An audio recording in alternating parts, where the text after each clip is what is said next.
Herkese merhaba arkadaşlar. Kanalıma hoş geldiniz. Yeni bir videoyla yine sizlerleyiz. Sizler için sevilen dizi Araf'tan ve oyuncularından yepyeni günlük paylaşımları yayınlamaya devam ediyoruz. Dizinin başrol oyuncuları İlsu Demirci ve Emin Günenç'ten yepyeni görüntüler geldi. Günlük paylaşımlarını sık sık Instagram'dan yayınlıyorlar.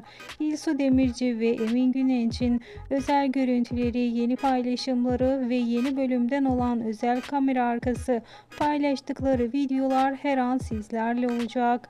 Eğer sizler de yepyeni haber ve bilgiler, yepyeni görüntüler elde etmek istiyorsanız kanalımı takipte kalmayı unutmayın. Bir sonraki videolarımızda görüşmek üzere. Hoşça kalın.